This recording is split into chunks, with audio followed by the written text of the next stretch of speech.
This is Boxing Tickets NI in association with SB Sports Chaco. We're just after the weigh-in for Summer Brawl, and we're delighted to be joining Mark Dunlop.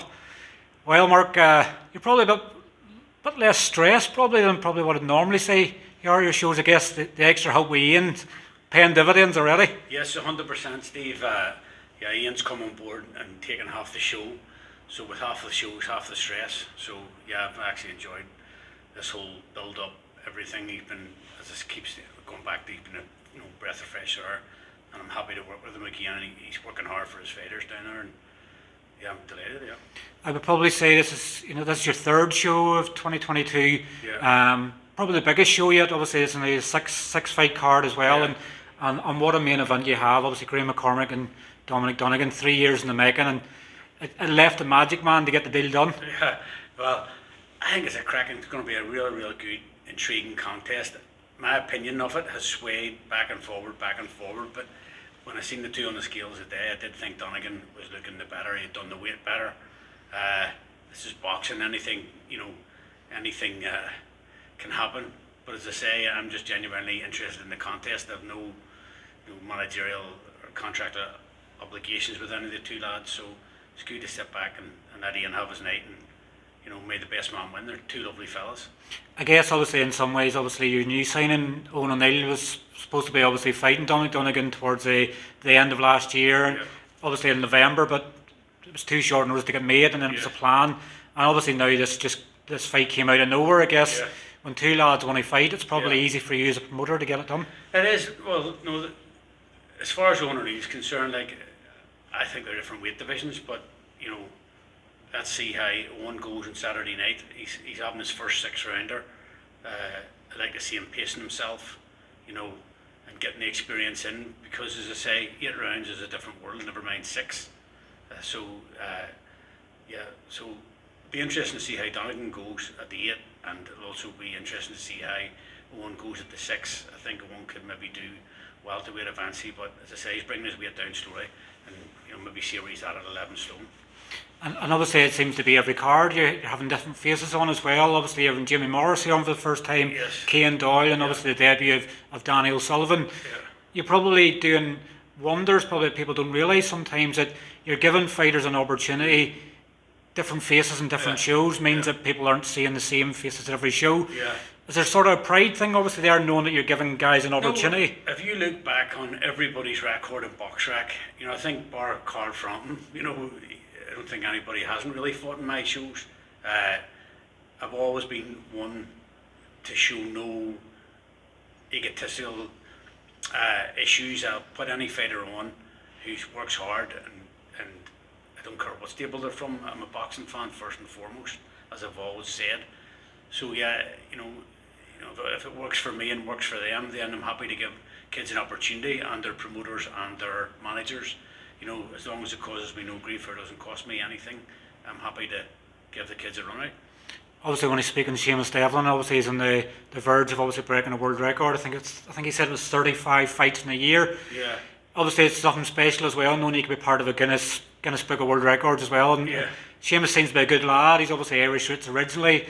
He seems to be a pleasure for you to work for, and I'm sure you'll have plenty more opportunities for him. Seamus, as I say, this is his second appearance on the show.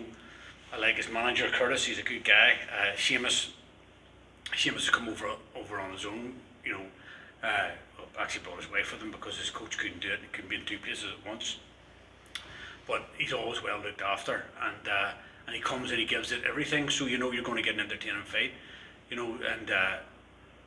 Jimmy Morrissey, as I say, although the scales tell a different story this week, Jimmy Morrissey tomorrow night will be obviously the bigger man, and it's good for Jamie. I think he's got a Celtic title fight in a few weeks, so I think it's the perfect opportunity for him to see if he can do the weight which he did do, and see how well he performs before he goes across the water and rolls the dice.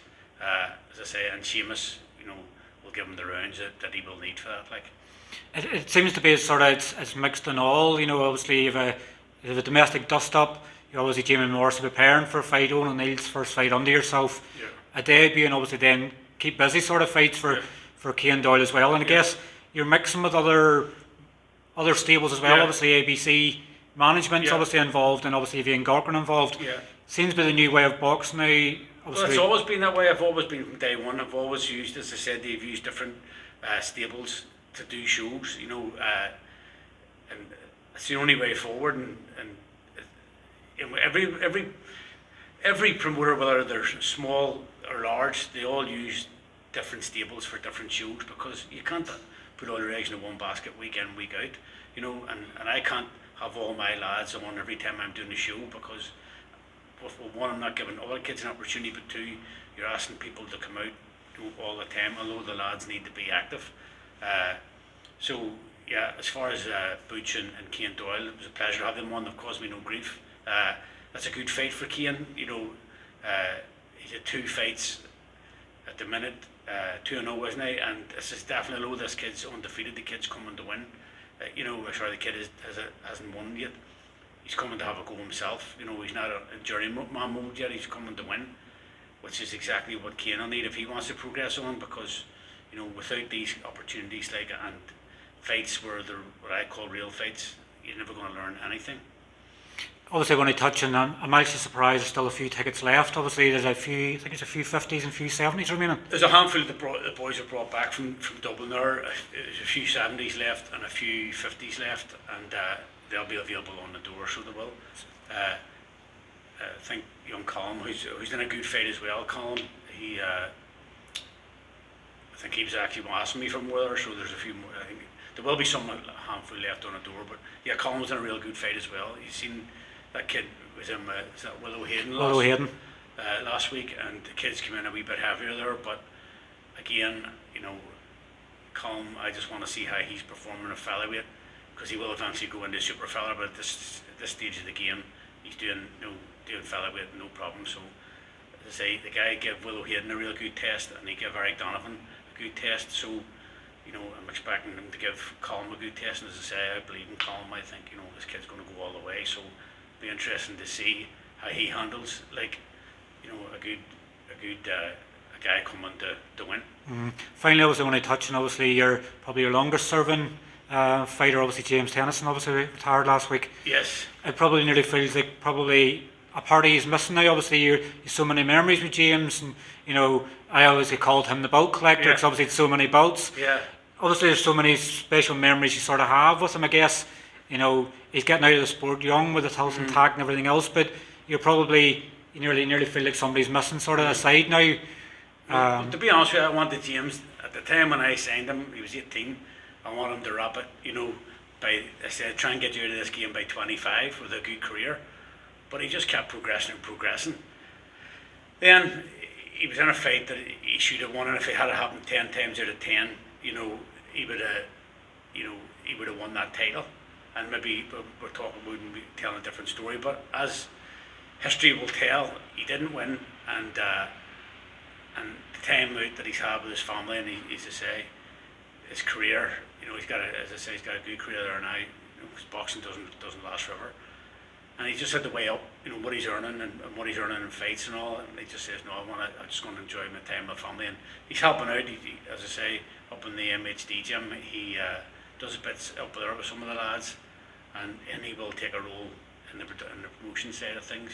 But at the minute, just let him enjoy himself. They'll all be there Saturday night. I always look at his record as well, and it's quite interesting that only 4 of his fights, of his 32 fights, ever made it to the final bell, and they were all early on. Yeah. You were sort of, when you're at certain shows and maybe go to the bar or go for a drink, it was a one fighter you couldn't take your eyes off, because the fight could end at any moment. No, and he never ever once went out and said, I'm going to knock him out.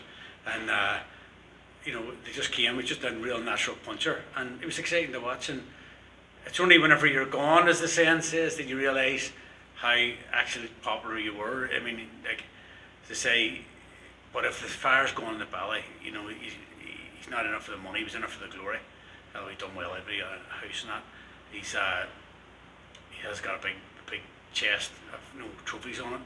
So he's done well, and he's got his health and family and everything that any boxer should hopefully strive to do. He's done. I guess obviously it's somebody showing the blueprint from what James done and becoming the next assassin. Well, all the lads, they're all treated the same. Everyone. So Owen O'Neill's jumped on board now, and he's his first wee step up. I'll be looking for a title fight for him by the end of the year. and see where he's at. They all need to know, too, where their levels are at, and we all start off with the same dream. So I'll do my best to take every one of them to the top. But at the end of the day, they're the guys that got to get in and do their rounds and get the hand raised. Definitely. Well, Mark, listen, thanks very much for your time. Obviously, I'm sure we'll get a catch up with you and Ian tomorrow evening. Thanks very much, Steve. And obviously, fingers crossed. Anybody who's sort of looking for last minute tickets, do you want to tell them No, why? no, there's no problem. They'll all be gone by tomorrow anyway, so I have no problem with that. But as I say, there will be some available on the door. I'll keep 10 back and see how they go. So if you're watching this interview and you obviously haven't picked up the phone and got a ticket, you're probably going to be too late. No, never too late, big man. There's always finding room for somebody. All right. Definitely. Well, thanks for your time, Mark. Cheers. Cheers. Bye.